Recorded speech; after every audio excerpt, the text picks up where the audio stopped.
Seasons and prepping.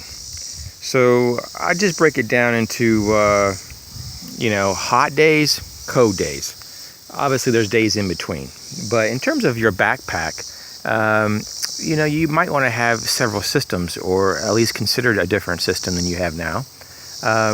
When it's cold outside, you typically want to have a little bit more beefed up shelter, and you may want to bring more clothing.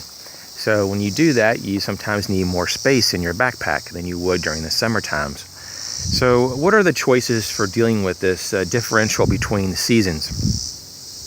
Well, you can actually have two different backpacks, one for hot weather, one for cold weather.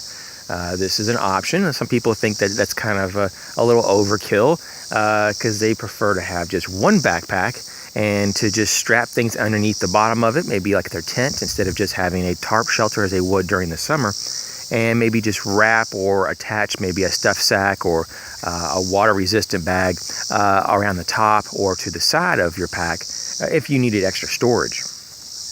Now, the third option would be to get one of those packs. You see them now. It's kind of like a piggyback style, which you have your main pack, and then you have another pack that actually buckles in. Some of them I've seen actually zipper in, but most of them just buckle in on top of the main pack. Sometimes it's more of an outward pack that sticks out from the side of the pack.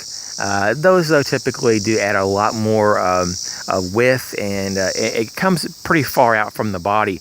I'd probably avoid some of those just because the more gear you have further from the body and the more weight you have further from the body puts more strain on your neck and back and shoulders, and it also can kind of get you more off balance. So which one do you prefer?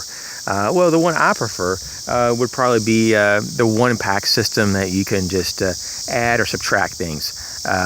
Instead of having a pack to add, you can add more packs. That's it, kind of interesting, but I'm more into just a one pack type of system. There are times that I have done 2 packs, one for each season, or at least one for hot and one for cold. And for that season and those reasons, they worked out pretty well. But I just found that it was better to go and keep only one pack and be very familiar with it.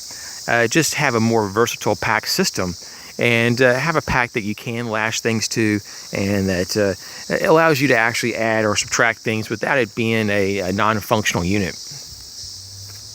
So with that, thanks for watching, and I'd just kind of be interested to see what kind of pack systems that you have. Do you have a separate pack for different weather, or do you just stick with the same pack and basically just make use of it and just become more proficient on how to make it more adaptable? So as always, you guys take care. Catch you later.